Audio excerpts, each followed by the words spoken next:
الله أكبر.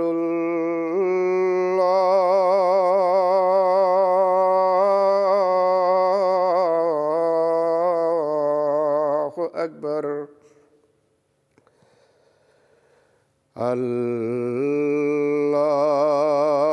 الله أكبر.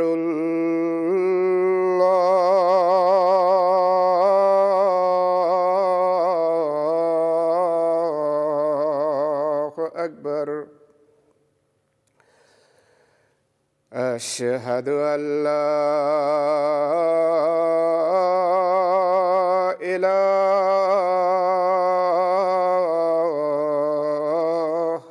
إلا الله. أشهد أن لا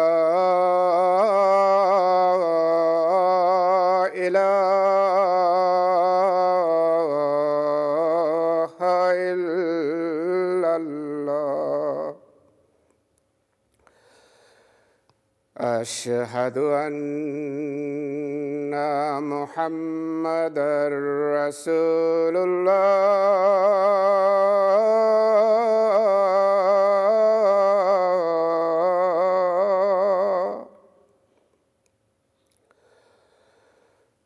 أشهد أن محمدًا رسول الله. حي على الصلاة.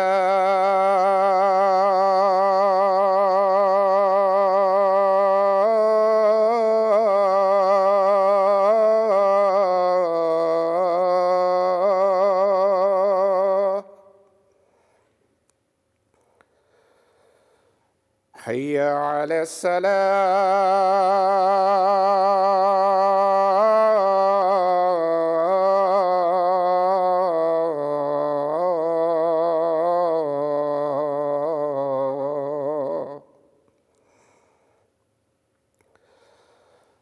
حي على الفلاح.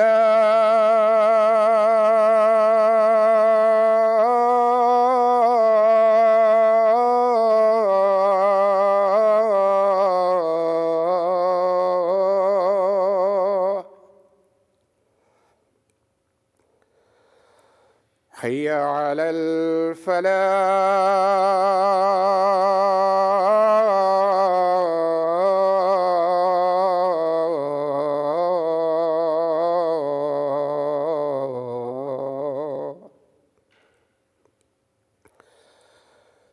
الله أكبر.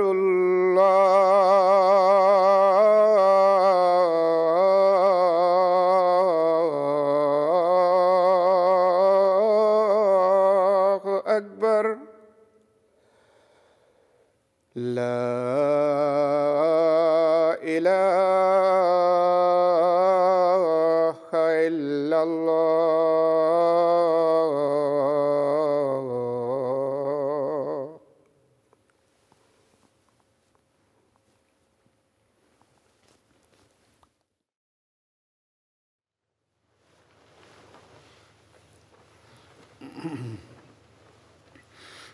السلام علیکم ورحمۃ اللہ.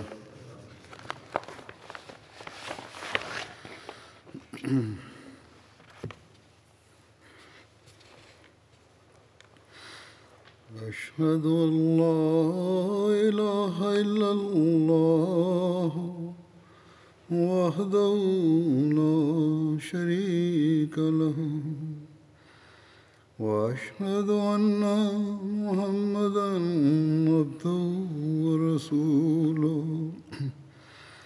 أما بعد فأعوذ بالله من الشيطان الرجيم. بسم الله الرحمن الرحيم. الحمد لله الحمد لله رب العالمين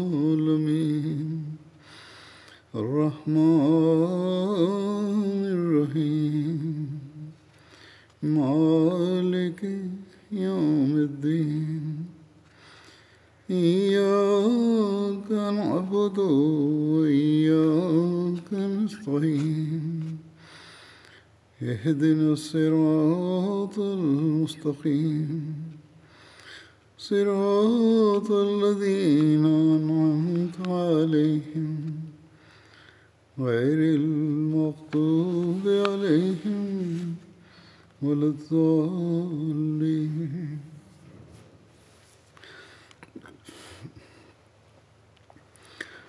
حضرت عمر رضی اللہ عنہ کے زمانے کے واقعات کا ذکر چل رہا تھا.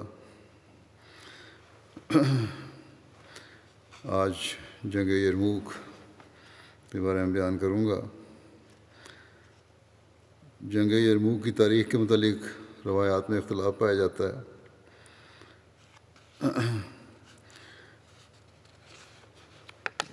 روایت تو یہی ہے کہ جنگ 15 ہجری کو لڑی گئی. بعض کے نزدیک 13 ہجری میں فتح دمشق سے پہلے لڑی گئی تھی. ایک روایت کے مطابق حضرت عمر کو سب سے پہلے جس جنگ میں فتح خوشخبری پہنچی وہ جنگ یرموک ہی تھی. اس وقت حضرت ابوبکر کی وفات کو بھی 20 دن گزر چکے تھے. بعض کے نزدیک فتح دمشق کی خوشخبری سب سے پہلے ملی تھی. لیکن بہرحال دمشق کی فتح خوشخبری والی بات زیادہ صحیح لگتی ہے جو پہلے ہوئی. شواہد تو یہ بتاتے ہیں کہ جنگ یرموک حضرت عمر کے زمانے میں ہی لڑی گئی تھی. رومی جو شکست کھا کھا کر دمشق اور حمص وغیرہ سے نکلے تھے انطاکیہ پہنچے. انطاکیہ شام کا سرحدی شہر ہے. ہرقل سے فریاد کی کہ عرب نے تمام شام کو پامال کر دیا ہے. ہرقل نے اس میں سے چند ہوشیار اور معزز آدمیوں کو دوبارہ دربار میں طلب کیا اور کہا کہ عرب تم سے زور میں، جمعیت میں، ساز و سامان میں کم ہے. پھر تم ان کے مقابلہ کیوں نہیں کر سکتے، کیوں نہیں ان کے مقابلے میں ٹھہر سکتے؟ اس پر سب نے ندامت سے سر جھکا لیا. کسی نے کوئی جواب نہیں دیا. لیکن ایک تجربہ کار بڈھے نے عرض کی کہ عرب کے اخلاق ہمارے اخلاق سے اچھے ہیں. وہ رات کو عبادت کرتے ہیں، دن کو روزے رکھتے ہیں، کسی پر ظلم نہیں کرتے، آپس میں ایک دوسرے سے برابری کے ساتھ ملتے ہیں. اور ہمارا یہ حال ہے کہ شراب پیتے ہیں، بدکاریاں کرتے ہیں، اقرار کی پابندی نہیں کرتے، اوروں پر ظلم کرتے ہیں. اور اس کا یہ اثر ہے کہ ان کے کام میں تو جوش ہے اور استقلال پایا جاتا ہے، اور ہمارا جو کام ہوتا ہے ہمت اور استقلال سے خالی ہوتا ہے. کیسر در حقیقت شام سے نکل جانے کا ارادہ کر چکا تھا، لیکن ہر شہر اور ہر ضلع سے جوک در جوک عیسائی فریادی چلے جاتے تھے. کیسر کو سخت غیرت آئی اور نہایت جوش کے ساتھ آمادہ ہوا کہ اس کی اپنی شہنشاہی کا پورا زور عرب کے مقابلے میں صرف کر دیا جائے. روم، قسطنطنیہ، جزیرہ آرمینیا، ہر جگہ احکام بھیجے کہ تمام فوجیں انطاکیہ میں ایک تاریخ معین تک حاضر ہو جائیں. تمام اضلاع کے افسروں کو لکھ بھیجا کہ جس قدر آدمی جہاں سے مہیا ہو سکیں روانہ کیے جائیں. ان احکام کا پہنچنا تھا کہ فوجوں کا ایک طوفان امٹ آیا. انطاکیہ کی چاروں طرف جہاں تک نگاہ جاتی تھی فوجوں کا ٹڈی دل پھیلا ہوا تھا، بے شمار فوج تھی. حضرت عبیدہ نے جو مقامات فتح کر لیے تھے وہاں کے عمراء اور رئیس ان کے عدل و انصاف کے اس قدر گرویدہ ہو گئے تھے کہ باوجود مخالفت مذہب کے خود اپنی طرف سے دشمن کی خبر لانے کے لیے جاسوس مقرر کر رکھے تھے۔ چنانچہ ان کے ذریعے سے حضرت ابو عبیدہ کو تمام واقعات کی اطلاع ہوئی۔ انہوں نے تمام افسروں کو جمع کیا اور کھڑے ہو کر ایک پراسر تقریر کی، جس کا خلاصہ یہ تھا کہ مسلمانوں، خدا نے تم کو بار بار جانچا اور تم اس کی جانچ میں پورے اترے۔ چنانچہ اس کے صلے میں خدا نے ہمیشہ تم کو مظفر و منصور رکھا، ہمیشہ کامیابی حاصل ہوئی۔ اب تمہارا دشمن اس ساز و سامان سے تمہارے مقابلے کے لیے چلا ہے کہ زمین کانپ اٹھی ہے۔ اب بتاؤ کیا صلاح ہے؟ یزید بن ابی سفیان امیر معاویہ کے بھائی تھے، وہ کھڑے ہوئے اور کہا کہ میری رائے ہے کہ عورتوں اور بچوں کو شہر میں رہنے دیں اور ہم خود شہر کے باہر لشکر آرا ہوں۔ اس کے ساتھ خالد اور عمرو بن عاص کو خط لکھا جائے کہ دمشق اور فلسطین سے چل کر مدد کو آئیں۔ یہاں سے بھی یہی ثابت ہوتا ہے کہ دمشق کی فتح پہلے تھی۔ شرابیل بن حسنہ نے کہا کہ اس موقع پر ہر شخص کو آزادانہ رائے دینی چاہیے۔ یزید نے جو رائے دی بلا شبہ خیر خواہی سے دی ہے، لیکن میں اس کا مخالف ہوں۔ شہر والے تمام عیسائی ہیں، ممکن ہے کہ وہ تعصب سے ہمارے اہل و عیال کو پکڑ کر کیسر کے حوالے کر دیں یا خود مار ڈالیں، خود ہی ان کے خلاف کھڑے ہو جائیں۔ حضرت ابو عبیدہ نے کہا کہ اس کی تدبیر یہ ہے کہ ہم عیسائیوں کو شہر سے نکال دیں تو ہمارے بیوی بچے محفوظ ہو جائیں گے۔ شرابیل نے اٹھ کر کہا کہ اے امیر، تجھ کو ہرگز یہ حق نہ حاصل نہیں۔ ہم نے ان عیسائیوں کو اس شرط پر امن دیا ہے کہ وہ شہر میں اطمینان سے رہیں، اس لیے نقض عہد کیوں کر ہو سکتا ہے؟ ہم ایک عہد کر چکے ہیں، کس طرح اس عہد کو توڑیں کہ شہر سے نکال دیں ان کو۔ حضرت عبیدہ نے اپنی غلطی تسلیم کی، لیکن یہ بحث طے نہیں ہوئی کہ آخر کیا کیا جائے۔ عام حاضرین نے رائے دی کہ حمص میں ٹھہر کے فوجی امداد کا انتظار کیا جائے۔ ابو عبیدہ نے کہا کہ اتنا وقت کہاں ہے؟ آخر یہ رائے ٹھہری کہ حمص کو چھوڑ کر دمشق روانہ ہوں، وہاں خالد موجود ہیں اور عرب کی سرحد قریب ہے۔ یہ ارادہ مصمم ہو چکا تو حضرت ابو عبیدہ نے حبیب بن مسلمہ کو جو افسر خزانہ تھے بلا کر کہا کہ عیسائیوں سے جو جزیہ یا خراج لیا جاتا ہے، جو بھی ٹیکس وصول کیا جاتا ہے، اس وقت ہماری حالت ایسی نازک ہے کہ ہم ان کی حفاظت کا ذمہ نہیں اٹھا سکتے۔ یہ تو اس لیے تھا کہ ان کی بہتری کے لیے، ان کی حفاظت کے لیے کام ہوگا، لیکن وہ ہم کر نہیں سکتے۔ اس لیے جو کچھ ان سے وصول ہوا ہے سب ان کو واپس دے دو اور ان سے کہہ دو کہ ہم کو تمہارے ساتھ جو تعلق تھا اب بھی ہے، لیکن چونکہ اس وقت تمہاری حفاظت کی ذمہ داری نہیں ہو ہم ذمہ دار نہیں ہو سکتے، اس لیے جزیہ جو حفاظت کا معاوضہ ہے تمہیں واپس کیا جاتا ہے۔ چنانچہ کئی لاکھ کی رقم جو وصول ہوئی تھی کل واپس کر دی گئی۔ عیسائیوں پر اس واقعہ کا اس قدر اثر ہوا کہ وہ روتے جاتے تھے اور جوش کے ساتھ کہتے جاتے تھے کہ خدا تم کو واپس لائے۔ یہودیوں پر اس سے بھی زیادہ اثر ہوا۔ انہوں نے کہا کہ تورات کی قسم، جب تک ہم زندہ ہیں کیسر ہم اس پر قبضہ نہیں کر سکتا۔ یہ کہہ کر شہر پناہ کے دروازے بند کر دیے اور ہر جگہ چوکی پہرا بٹھا دیا۔ ابو عبیدہ نے صرف حمص والوں کے ساتھ یہ برتاؤ نہیں کیا، بلکہ جس قدر اضلاع فتح ہو چکے تھے ہر جگہ لکھ بھیجا کہ جزیہ کی جس قدر رقم وصول ہوئی ہے واپس کر دی جائے۔ غرض ابو عبیدہ دمشق کو روانہ ہوئے اور ان تمام حالات سے حضرت عمر کو اطلاع دی۔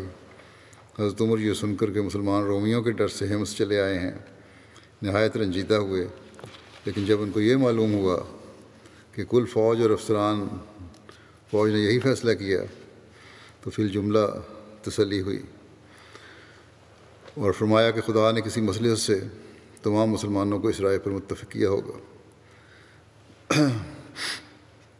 یہ بھی ہے حوالے ملتے ہیں کہ پہلے حضرت عمر سے پوچھا گیا تھا اور حضرت عمر نے ہی فرمایا تھا کہ سب کچھ اگر تم نہیں حفاظت کر سکتے تو ان کا جو کچھ بھی لیا ہے جزیہ وغیرہ واپس کرو۔ ابو عبیدہ کو جواب لکھا حضرت عمر نے کہ میں مدد کے لیے سعید بن عامر کو بھیجتا ہوں، لیکن فتح و شکست فوج کی قلت و کثرت پر نہیں ہوا کرتی۔ ابو عبیدہ نے دمشق پہنچ کر تمام افسروں کو جمع کیا اور ان سے مشاورت کی۔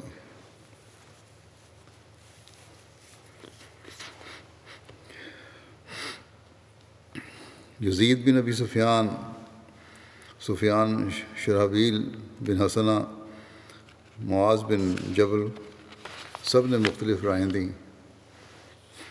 اسی اثناء میں عمر بن عاص کا قاصد خط لے کر پہنچا، جس کا یہ مضمون تھا کہ اردن کے اضلاع میں عام بغاوت پھیل گئی ہے اور رومیوں کی آمد نے سخت تہلکہ ڈال دیا ہے اور حمص کو چھوڑ کر چلا آنا نہایت بے روبی کا سبب ہوا ہے۔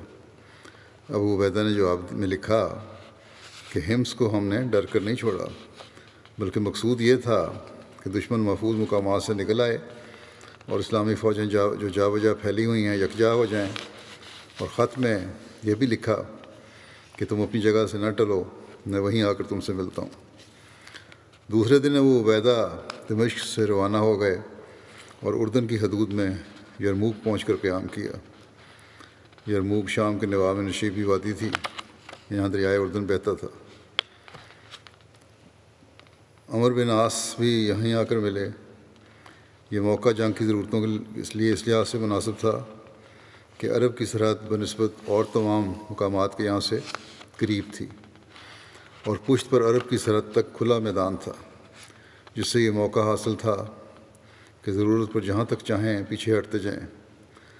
حضرت عمر نے سعید بن عامر کے ساتھ جو فوج روانہ کی تھی وہ ابھی نہیں پہنچی تھی۔ ادھر رومیوں کی آمد اور ان کے سامان کا حال سن کر مسلمان گھبرائے جاتے تھے۔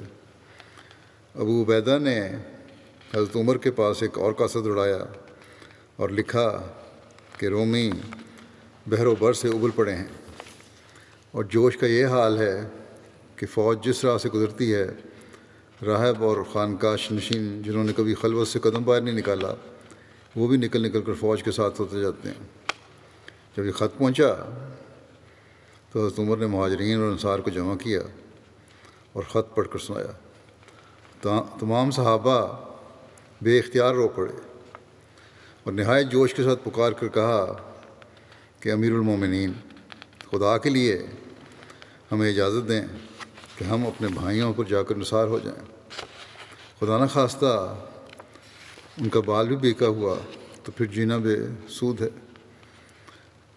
مہاجرین و انصار کا جوش بڑھتا جاتا تھا، یہاں تک کہ عبد الرحمن بن عوف نے کہا کہ امیر المومنین، آپ خود سے بسالار بنیں اور ہمیں ساتھ لے کر چلیں۔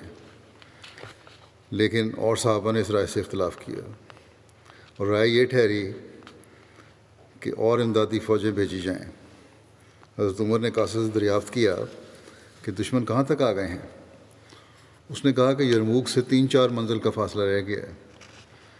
حضرت عمر نہایت غمزدہ ہوئے اور فرمایا کہ افسوس، اب کیا ہو سکتا ہے، اتنے عرصے میں کیوں کر مدد پہنچ سکتی ہے۔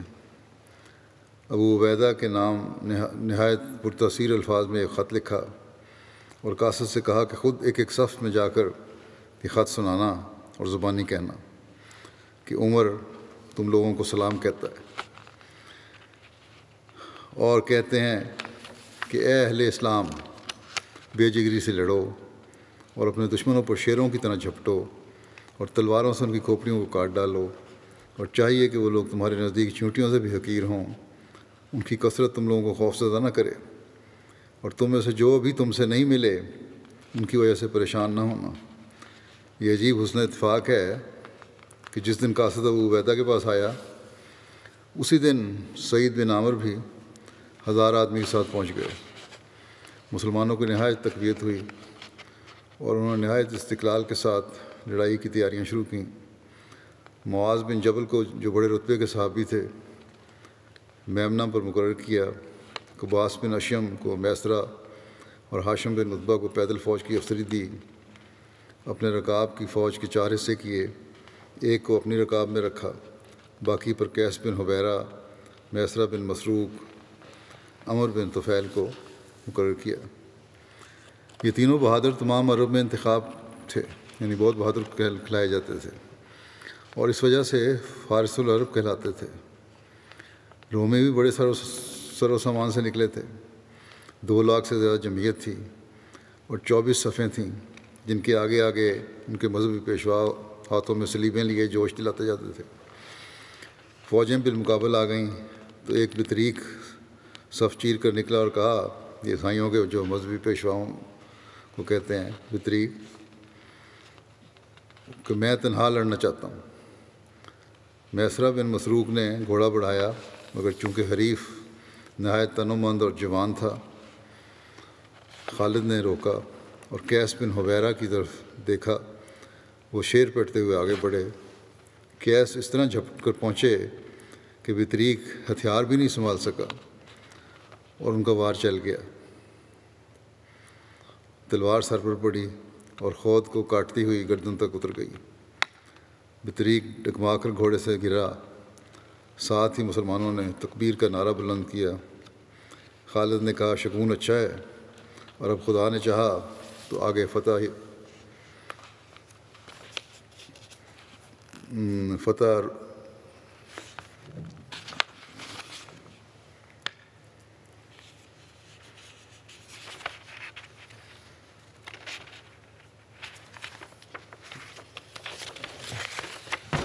ہماری ہے۔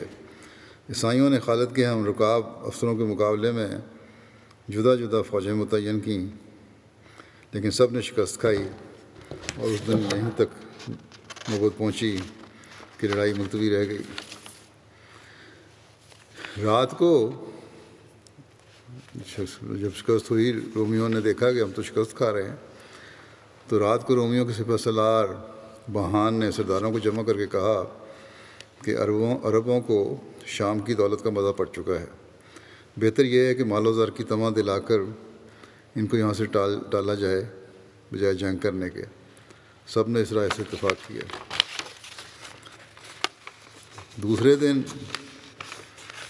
ابو عبیدہ کے پاس قاصد بھیجا، کسی معزز افسر کو ہمارے پاس بھیج دو، ہم اس سے صلح کے متعلق گفتگو کرنی چاہتے ہیں۔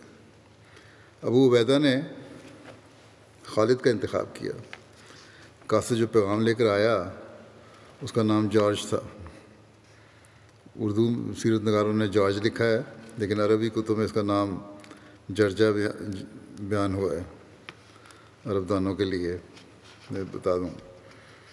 بہرحال وہ جس وقت پہنچا اس کو شام ہو چکی تھی۔ ذرا دیر کے بعد مغرب کی نماز شروع ہوئی۔ مسلمان جس ذوق و شوق سے تکبیر کہہ کر کھڑے ہوئے اور جس محویت اور سکون اور وقار اور ادب و خضوع سے انہوں نے نماز ادا کی، قاصد نہایت حیرت و استعجاب کی نگاہ سے دیکھتا رہا، یہاں تک کہ جب نماز ہو چکی تو اس نے ابو عبیدہ سے چند سوالات کیے، جن میں ایک یہ تھا کہ تم عیسیٰ کی نسبت کیا اعتقاد رکھتے ہو؟ ابو عبیدہ نے قرآن کی آیتیں پڑھیں کہ انا مسئلہ عیسیٰ عند اللہ کا مسئلہ آدم خلقہ من تراب ثم قال له کن فیکون یا اہل الکتاب لا تغلوا فی دینکم ولا تقولوا علی اللہ الا الحق انما المسیح عیسی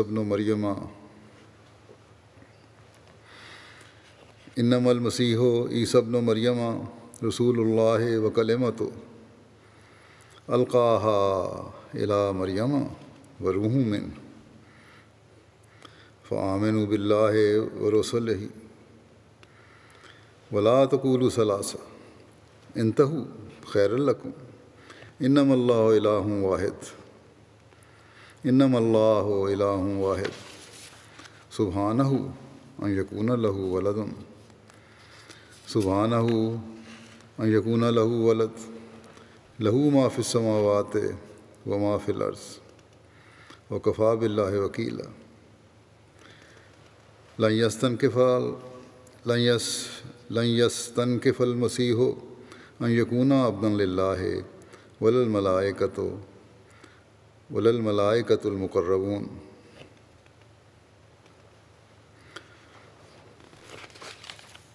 کہ عیسیٰ، یاد رکھو عیسیٰ کا حال اللہ کے نزدیک یقیناً آدم کے حال کی طرح ہے. اسے یعنی آدم کو اس نے خشک مٹی سے پیدا کیا، پھر اس کے متعلق کہا کہ تو وجود میں آ جا، تو وہ وجود میں آنے لگا. اے اہل کتاب، تو اپنے دین کے معاملے میں غلف سے کام نہ لو اور اللہ کے متعلق سچی بات کے سوا کچھ نہ کہو. مسیح عیسیٰ ابن مریم اللہ کا صرف ایک رسول اور اس کی ایک بشارت تھا جو اس نے مریم پر نازل کی تھی، اور اس کی طرف سے ایک رحمت تھا. اس لیے تم اللہ پر اور اس کے تمام رسولوں پر ایمان لاؤ اور یوں نہ کہو کہ خدا تین ہیں. اس امر سے باز آ جاؤ، یہ تمہارے لیے بہتر ہوگا. اللہ ہی اکیلا معبود ہے، وہ اس بات سے پاک ہے کہ اس کے ہاں اولاد ہو. جو کچھ آسمانوں اور زمین میں ہے سب اسی کا ہے، اور اللہ کی حفاظت کے بعد اور کسی کی حفاظت کی ضرورت نہیں. مسیح ہرگز اس امر کو برا نہیں منائے گا کہ وہ اللہ کا ایک بندہ متصور ہو، اور نہ ہی مقرر فرشتے اسے برا منائیں گے. بہرحال ترجمہ کرنے والے نے ان آیات کا ترجمہ کیا تو قاصد جو تھا جاج بے اختیار پکار اٹھا کہ میں گواہی دیتا ہوں کہ عیسیٰ کے یہی اوصاف ہیں، اور میں گواہی دیتا ہوں کہ تمہارا پیغمبر سچا ہے. یہ کہہ کر اس نے کلمہ توحید پڑھا اور مسلمان ہو گیا، اور وہ اپنی قوم کے پاس واپس نہیں جانا چاہتا تھا. لیکن حضرت ابو عبیدہ نے اس خیال سے کہ رومیوں کو بدعہدی کا گمان نہ ہو مجبور کیا اور کہا کہ کل یہاں سے جو سفیر جائے گا ہمارا، اس کے ساتھ واپس چلے آنا، ابھی تم واپس جاؤ. دوسرے دن حضرت خالد رومیوں کے لشکرگاہ میں گئے. رومیوں نے اپنی شوکت دکھانے کے لیے پہلے سے ہی انتظام کر رکھا تھا کہ راستے کے دونوں جانب دور تک سواروں کی صفیں قائم تھیں جو سر سے پاؤں تک لوہے میں غرق تھے. لیکن حضرت خالد نے اس بے پرواہی اور تحقیر کی نگاہ سے ان پر نظر ڈالی، اور اس طرح نظر ڈالتے جاتے تھے جس طرح شیر بکریوں کے ریوڑ کو چیرتا چلا جاتا ہے. بہان کے خیمے کے پاس پہنچے تو اس نے نہایت احترام کے ساتھ استقبال کیا اور لا کر اپنے برابر بٹھایا. مترجم کے ذریعے سے گفتگو شروع ہوئی. بہان نے معمولی بات چیت کے بعد لیکچر کے طریقے پر تقریر شروع کی. حضرت عیسیٰ کی تعریف کے بعد کیسر کا نام لیا اور فخر سے کہا کہ ہمارا بادشاہ تمام بادشاہوں کا شہنشاہ ہے. مترجم ان الفاظ کا پورا ترجمہ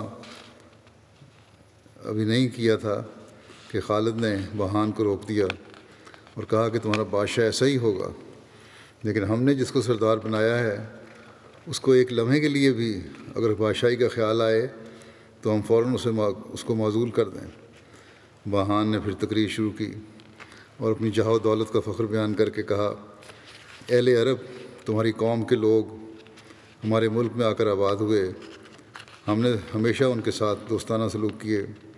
ہمارا خیال تھا کہ ان مراعات کا تمام عرب ممنون ہوگا، لیکن خلاف توقع تم ہمارے ملک پر چڑھ آئے اور چاہتے ہو کہ ہم کو ہمارے ملک سے نکال دو. تمہیں معلوم نہیں کہ بہت سی قوموں نے بارہا ایسے ارادے کیے لیکن کبھی کامیاب نہیں ہوئی. اب تم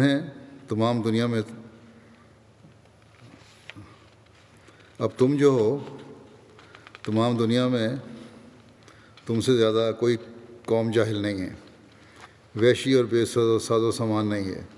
یہ حوصلہ ہوا ہے تمہیں کہ تم اس پر بھی ہوا ہے تمہیں ہمارے پہ چڑھائی کر دو، لیکن ہم اس پر بھی درگزر کرتے ہیں.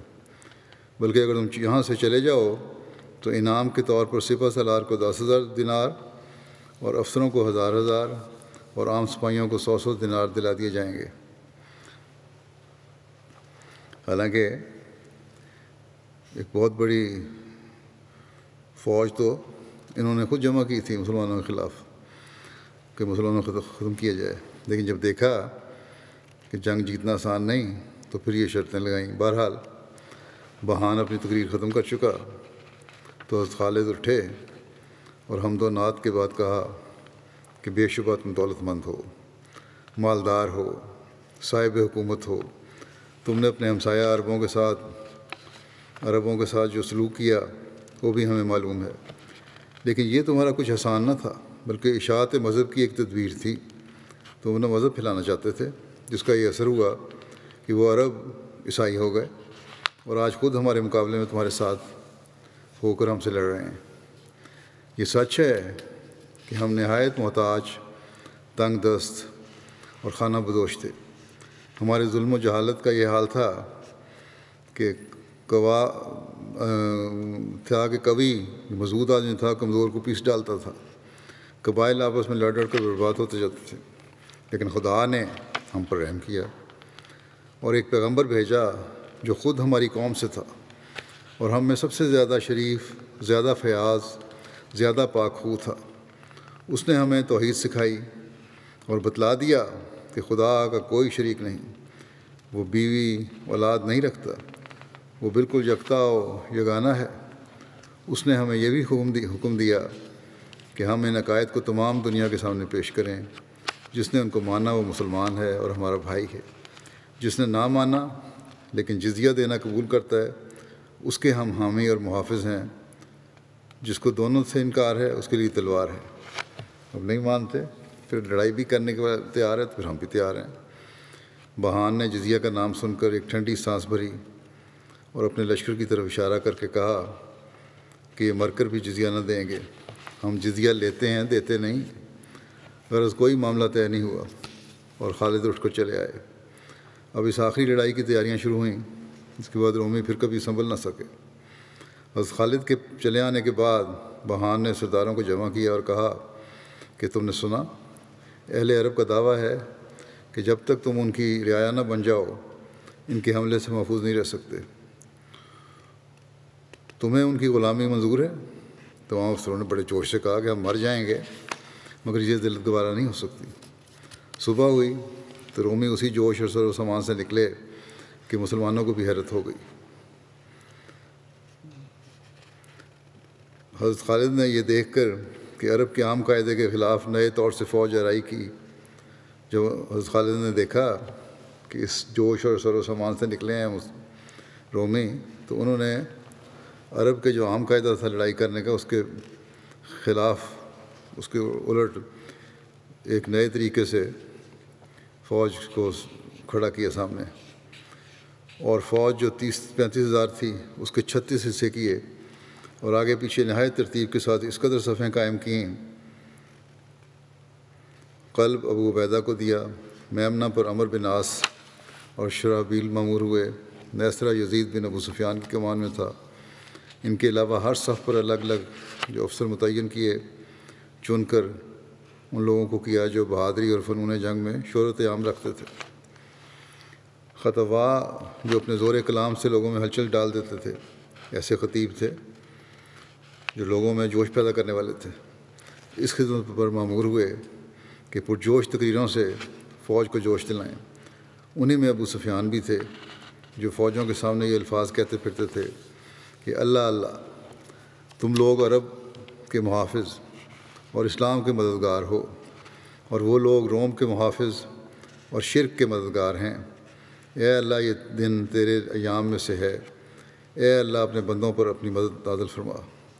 عمر بن عاص کہتے پھرتے تھے کہ اے لوگو، اپنی آنکھیں نیچی رکھو اور گھٹنوں کے بل بیٹھ جاؤ اور اپنے نیزوں کو تان لو اور اپنی جگہ اور اپنی صفوں میں جم جاؤ۔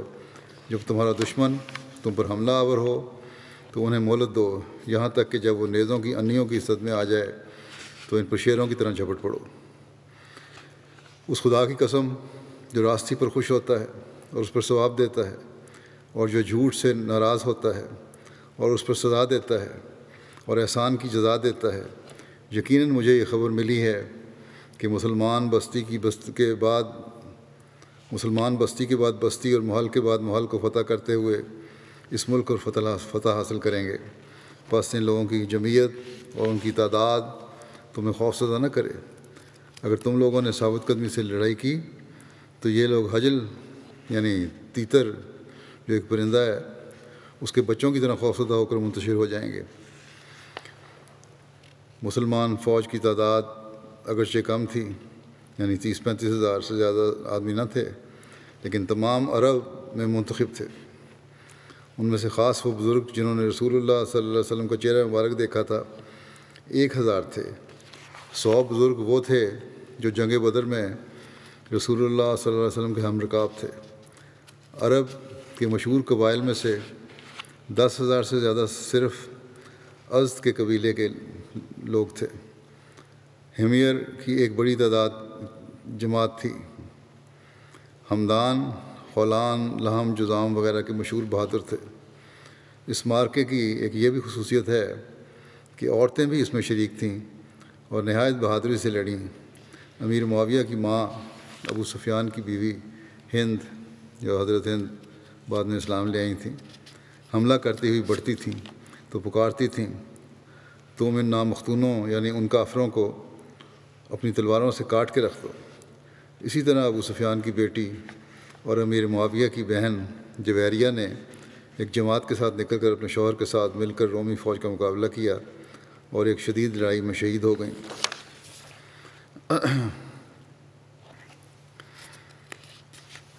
مقداد جو نہایت خوش آواز تھے فوج کے آگے آگے سورہ انفال جس میں جہاد کی ترغیب ہے تلاوت کرتے جاتے تھے۔ ادھر رومیوں کے جوش کا یہ عالم تھا کہ 30,000 آدمیوں نے پاؤں میں بیڑیاں پہن لیں کہ ہٹنے کا خیال تک نہ آئے، ایک دوسرے کے ساتھ باندھ دیا اپنے پاؤں کو بھی۔ جنگ کی ابتدا رومیوں کی طرف سے ہوئی۔ 2 لاکھ کا ٹیڑھی دل لشکر ایک ساتھ بڑھا۔ ہزاروں پادری اور بشپ ہاتھوں میں صلیب کے لیے آگے بڑھے اور حضرت عیسیٰ کی جے پکارتے آتے تھے۔ یہ ساز و سامان دیکھ کر ایک شخص کی زبان سے بے اختیار نکلا کہ اللہ اکبر، کس قدر بے انتہا فوج ہے۔ حضرت خالد نے جوش سے کہا، چپ رہے، خدا کی قسم میرے گھوڑے کے سم اچھے ہوتے تو میں کہہ دیتا کہ عیسائی اتنی ہی فوج اور بڑھا لیں۔ غرض عیسائیوں نے نہایت زور شور سے حملہ کیا اور تیروں کا مینہ برساتے بڑھے۔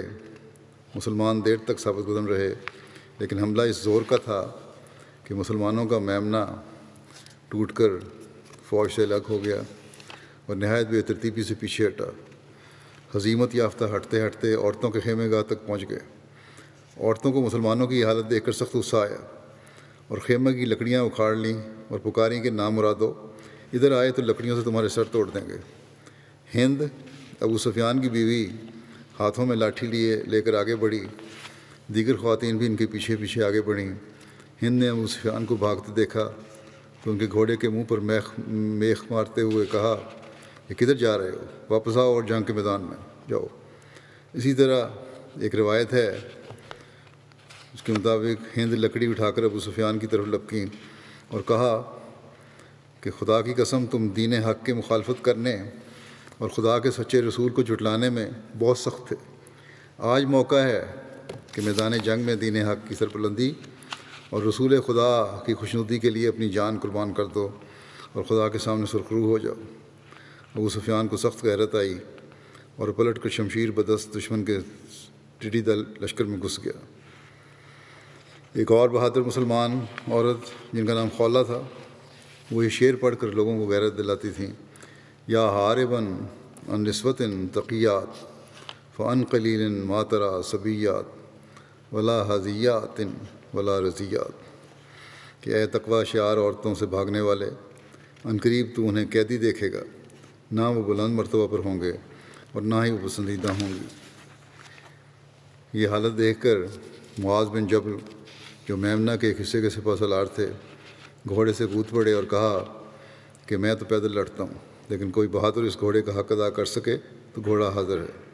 ان کے بیٹے نے کہا کہ ہاں، یہ حق میں ادا کروں گا کیونکہ میں سوار ہو کر اچھا لڑ سکتا ہوں۔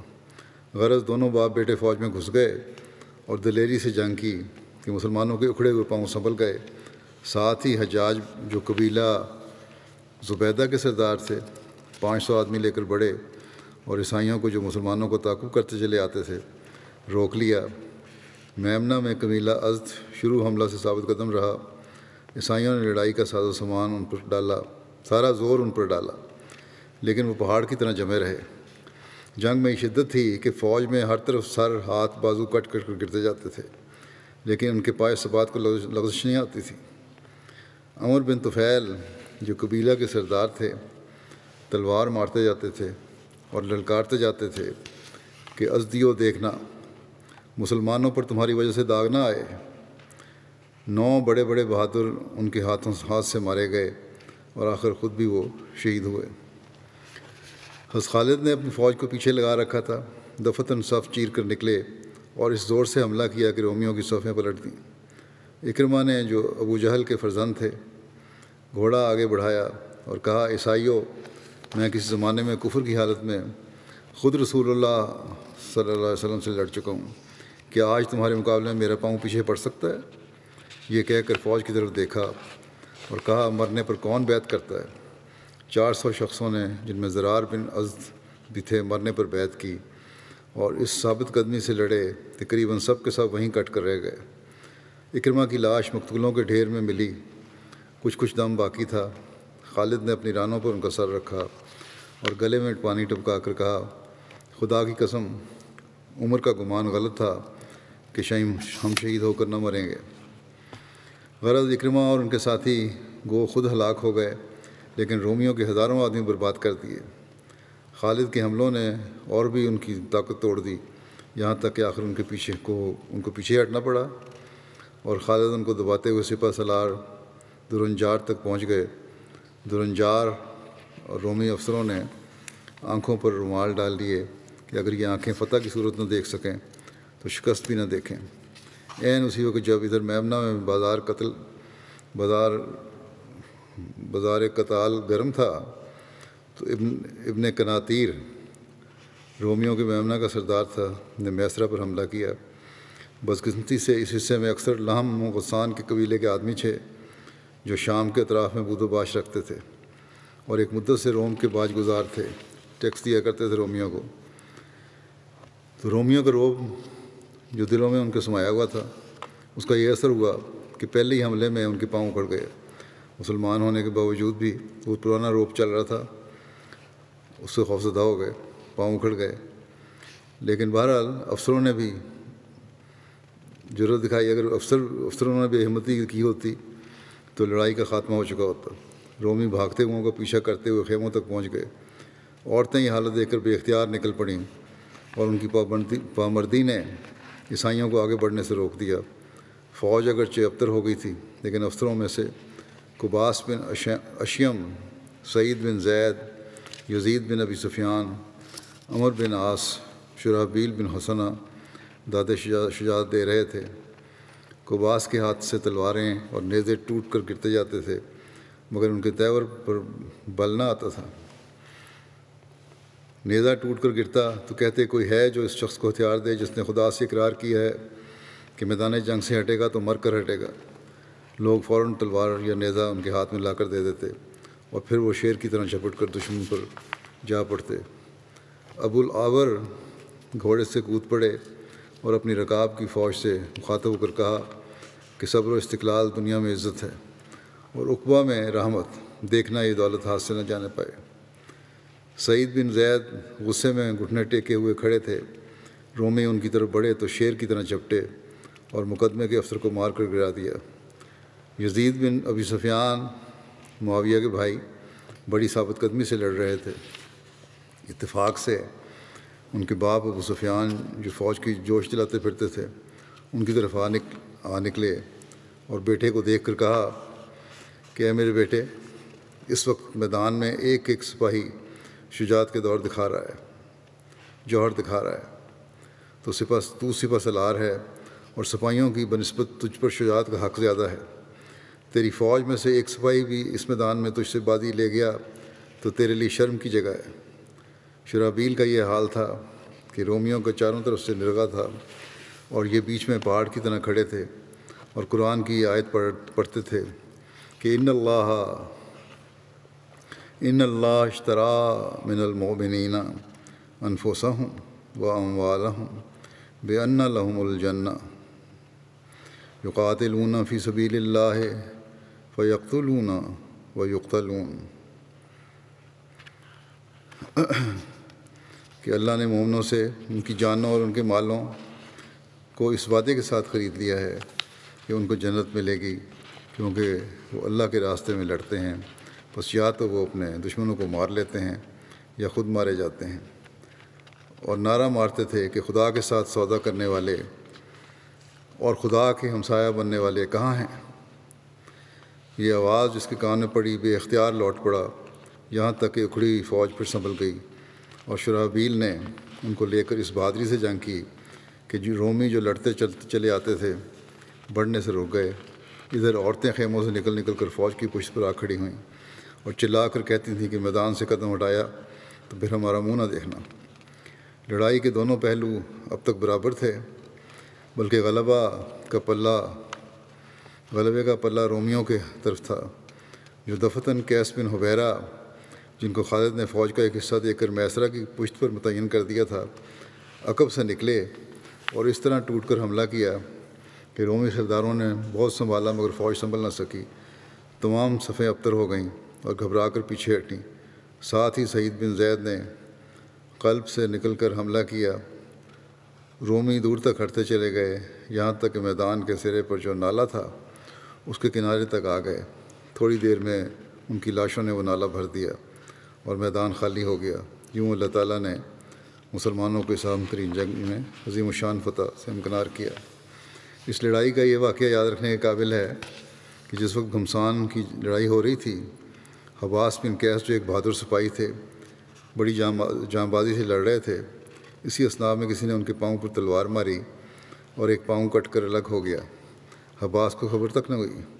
تھوڑی دیر کے بعد ہوش آیا تو ڈھونڈتے پھرتے تھے کہ میرا پاؤں کیا ہوا۔ جو خیال آیا کہ پاؤں دیکھوں کہاں ہے، دیکھا پاؤں کی طرف جب، تو پھر پتہ لگا کہ پاؤں غائب ہے۔ ان کے قبیلے کے لوگ اس واقعے پر ہمیشہ فخر کیا کرتے تھے۔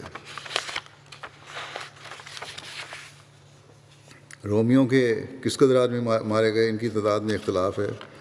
طبری اور ازدی نے لکھا ہے، ازنی نے 1,00,000 سے زیادہ بیان کیا ہے، بلادری نے 70,000 لکھا ہے۔ مسلمانوں کی طرف سے 3,000 کا نقصان ہوا، جن میں اکرمہ، زرار بن ازور، ہشام بن عاصی، ابان بن سعید وغیرہ تھے۔ کیسر انطاکیہ میں تھا کہ اس کو شکست کی خبر پہنچی۔ اسی وقت قسطنطنیہ کی تیاری کی، چلتے وقت شام کی طرف رخ کر کے کہا کہ الوداع اے شام۔ ابو عبیدہ نے حضرت عمر کو فتح کی خوشخبری کا خط لکھا اور ایک مختصر سی سفارت بھیجی، جن میں حذیفہ بن یمان بھی تھے۔ حضرت عمر یرموک کی خبر کے انتظار میں کئی دن سے سوئے نہیں تھے۔ فتح کی خبر پہنچی تو دفتن سجدے میں گرے اور خدا کا شکر ادا کیا۔ یرموک کے لیے حمص سے اسلامی فوج کو عارضی طور پر جانا پڑا تھا۔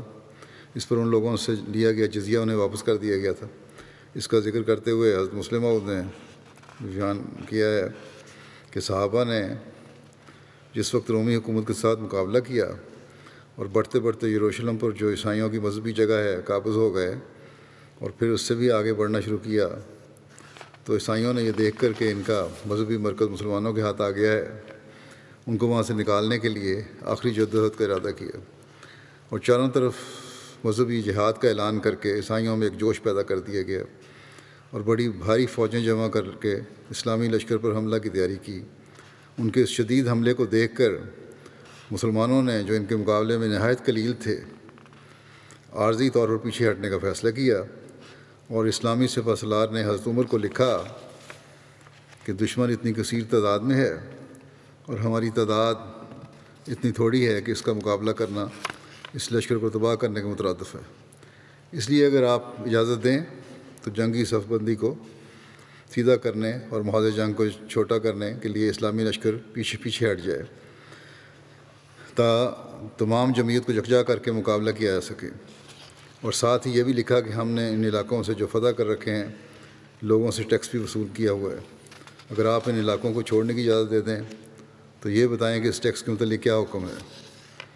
حضرت عمر نے جواب دیا کہ محاذ کو چھوٹا کرنے اور اسلامی طاقت کو یکجا کرنے کے لیے پیچھے ہٹنا اسلامی تعلیم کے خلاف نہیں، لیکن یہ یاد رکھو کہ ان علاقوں کے لوگوں سے ٹیکس اس شرط پر وصول کیا گیا تھا کہ اسلامی لشکر ان کی حفاظت کرے گا، اور جب اسلامی لشکر پیچھے ہٹے گا تو اس کے یہ معنی ہوں گے کہ وہ ان علاقوں کی حفاظت نہیں کر سکے گا۔ اس لیے ضروری ہے کہ جس سے جو کچھ وصول کیا گیا ہے وہ اسے واپس کر دیا جائے۔ جب حضرت عمر کا یہ حکم پہنچا تو اسلامی سپہ سالار نے ان علاقوں کے ذمہ داروں اور تاجروں اور دوسرے لوگوں کو بلا کر ان سے وصول شدہ رقوم واپس کر دیں، اور ان سے کہا کہ آپ لوگوں سے یہ رقوم اس شرط پر وصول کی گئی تھی کہ اسلامی لشکر آپ لوگوں کی حفاظت کرے گا، مگر اب جب کہ ہم دشمن کے مقابلے میں اپنے آپ کمزور پاتے ہیں اور کچھ دیر کے لیے عارضی طور پر پیچھے ہٹ رہے ہیں اور اس وجہ سے آپ لوگوں کی حفاظت نہیں کر سکتے، ان رقوم کو اپنے پاس رکھنا درست نہیں۔ یہ ایسا نمونہ تھا کہ دنیا کی تاریخ میں اور کسی بادشاہ نے نہیں دکھایا۔ بادشاہ جب کسی علاقے سے ہٹتے ہیں تو بجائے وصول کردہ ٹیکس وغیرہ واپس کرنے کے ان علاقوں کے اور بھی لوٹتے ہیں۔ وہ سمجھتے ہیں کہ اب تو یہ علاقے دوسروں کے ہاتھوں میں جانے والے ہیں، ہم یہاں سے جتنا فائدہ اٹھا سکتے ہیں اٹھا لیں۔ پھر چونکہ انہوں نے وہاں رہنا نہیں ہوتا، اس لیے بدنامی کا بھی کوئی خوف نہیں ہوتا، اور اگر کوئی اعلیٰ درجے کی منظم حکومت ہو تو زیادہ سے زیادہ یہ کرتی ہے کہ خاموشی سے فوجوں کو پیچھے ہٹا دیتی ہے اور زیادہ لوٹ مار نہیں کرنے دیتی۔ لیکن اسلامی لشکر نے جو نمونہ دکھایا جب سے دنیا پیدا ہوئی ہے، صرف حضرت عمر کے زمانے میں ہی ایسا نظر آتا ہے، بلکہ افسوس ہے کہ بعد کے زمانے کو بھی اگر شامل کر لیا جائے تو اس کی کوئی اور مثال دنیا میں نہیں ملتی کہ کسی فاتح نے کوئی علاقہ چھوڑا ہو تو اس علاقے کے لوگوں سے وصول کردہ ٹیکس اور جزیے اور مالیے واپس کر دیے ہوں۔ اس کا عیسائیوں پر اتنا اثر ہوا کہ باوجود ہے کہ ان کی ہم مذہب فوجیں آگے بڑھ رہی تھیں، حملہ آور ان کی اپنی قوم کے جرنیلوں، کرنیلوں اور افسروں پر مشتمل تھے، اور سپاہی ان کے بھائی بندے تھے، اور باوجود اس کے کہ اس جنگ کو عیسائیوں کے لیے مذہبی جنگ بنا دیا گیا تھا، اور باوجود اس کے کہ عیسائیوں کا مذہبی مرکز جو ان کے قبضے سے نکل کر مسلمانوں کے ہاتھ میں جا چکا تھا، اب اس کی آزادی کے خواب دیکھے جا رہے تھے۔ عیسائی مرد اور عورتیں گھروں سے باہر نکل کر روتے اور دعائیں کرتے تھے کہ مسلمان پھر واپس آئیں۔ حضرت مسلم موعود رضی اللہ عنہ، وہ تاریخ میں بڑا عبور تھا، ان کا یہی خیال ہے کہ حضرت عمر سے پوچھ کے ہی واپسی ہوئی تھی، اور پھر یہ جو ٹیکس وغیرہ تھا وہ واپس کیا گیا تھا۔ حضرت مسلم موعود حضرت اکرمہ کے بارے میں فرماتے ہیں کہ حضرت عمر کے زمانے میں جنگ یرموک میں جب رسول کریم صلی اللہ علیہ وسلم کے صحابہ کی جانیں خطرے میں تھیں اور مسلمان کثرت سے مارے جا رہے تھے، تو اسلامی کمانڈر ان چیف حضرت عبیدہ بن جراح نے کہا، میں چاہتا ہوں کہ کچھ ایسے بہادر نکل آئیں جو تعداد میں اگرچہ تھوڑے ہوں لیکن ان سر دھڑ کی بازی لگا کر رومی فوج پر روک ڈال دیں۔ حضرت اکرمہ آگے نکلے اور انہوں نے حضرت عبیدہ سے درخواست کی کہ مجھے اپنی مرضی کے مطابق کچھ آدمی چن لینے دیں، میں ان آدمیوں کو ساتھ لے کر دشمن کے قلب لشکر پر حملہ کروں گا اور کوشش کروں گا کہ ان کے جرنیل کو مار دوں۔ اس وقت رومی لشکر کا جرنیل خوب زور سے لڑ رہا تھا، اور بادشاہ نے اس سے وعدہ کیا تھا کہ اگر وہ مسلمانوں کے مقابلے میں فتح حاصل کر لے تو وہ اپنی لڑکی کی شادی اس سے کر دے گا اور اپنی آدھی مملکت اس کے سپرد کر دے گا۔ اس لالچ کی وجہ سے وہ بڑے جوش میں تھا اور اپنی ذاتی اور شاہی فوج لے کر میدان میں اترا ہوا تھا، اور اس نے سپاہیوں سے بڑی رقوم کا وعدہ بھی کیا ہوا تھا، چنانچہ رومی سپاہی بھی جان توڑ کر لڑ رہے تھے۔ جب رومی لشکر نے مسلمانوں پر حملہ کیا تو وہ جرنیل لشکر قلب میں کھڑا تھا۔ حضرت اکرمہ نے 400 آدمیوں کو لے کر لشکر قلب پر حملہ کیا، اور ان کے ساتھیوں میں سے ایک شخص نے اس جرنیل پر حملہ کر کے اسے نیچے گرا دیا۔ مقابلے میں لاکھوں کا لشکر تھا اور یہ صرف 400 مسلمان تھے، اس لیے مقابلہ آسان نہ تھا۔ اس جرنیل کو تو انہوں نے مار دیا، اور اس کے مر جانے کی وجہ سے لشکر بھی تتر بتر ہو گیا، مگر دشمن ان آدمیوں پر ٹوٹ پڑا اور سوائے چاند ایک کے سارے شہید ہو گئے۔ ان آدمیوں میں سے 12 شدید زخمی تھے۔ جب مسلمان لشکر کو فتح ہوئی تو ان لوگوں کی تلاش شروع ہوئی۔ ان 12 زخمیوں میں حضرت اکرمہ بھی شامل تھے۔ ایک مسلمان سپاہی آپ کے پاس آیا، آپ کی حالت خراب تھی۔ اس نے کہا، اکرمہ میرے پاس پانی کی چھاگل ہے، تم کچھ پانی پی لو۔ آپ نے منہ پھیر کر دیکھا تو پاس ہی حضرت عباس کے بیٹے فضل پڑے ہوئے تھے، وہ بھی بہت زخمی تھے۔ اکرمہ کہنے لگے میری غیرت یہ برداشت نہیں کر سکتی کہ جن لوگوں نے رسول کریم صلی اللہ علیہ وسلم کی اس وقت مدد کی جب میں آپ کا شدید مخالف تھا، وہ اور ان کی اولاد تو پیاس کی وجہ سے مر جائے اور میں پانی پی کر زندہ رہوں، پہلے انہیں پانی پلاؤ، اگر کچھ بچ جائے تو پھر میرے پاس لے آنا۔ چنانچہ وہ مسلمان فضل کے پاس گیا، انہوں نے اگلے زخمی کی طرف اشارہ کیا اور کہا پہلے انہیں پلاؤ، وہ مجھ سے زیادہ مستحق ہے۔ وہ اس زخمی کے پاس گیا تو اس نے اگلے زخمی کی طرف اشارہ کر کے کہا وہ مجھ سے زیادہ مستحق ہے، پہلے اسے پلاؤ۔ اس طرح وہ جس سپاہی کے پاس جاتا وہ اسے دوسرے کی طرف بھیج دیتا اور کوئی پانی نہ پیتا۔ جب وہ آخری زخمی کے پاس پہنچا تو وہ فوت ہو چکا تھا، جب اکرمہ کی طرف لوٹا تو وہ بھی دم توڑ چکے تھے۔ اس طرح باقی زخمیوں کا حال ہوا، جن کے پاس وہ گیا وہ فوت ہو چکا تھا۔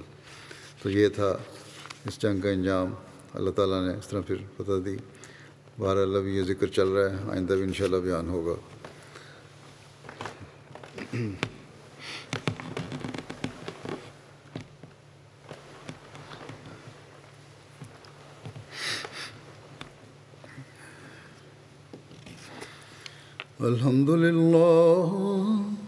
الحمد للہ نحمده ونستعینه ونستغفره ونؤمن به ونتوکل علیہ ونعوذ باللہ من شرور انفسنا ومن سیئات اعمالنا من يهده الله فلا مضل له ومن يضلل فلا هادي له ونشهد أن لا إله إلا الله ونشهد أن محمدا عبده ورسوله عباد الله رحمكم الله إن الله يأمر بالعدل والإحسان وإيتاء ذي القربى وينهى عن الفحشاء والمنكر والبغي يعظكم لعلكم تذكرون اذكروا الله يذكركم وادعوه يستجب لكم ولذكر الله أكبر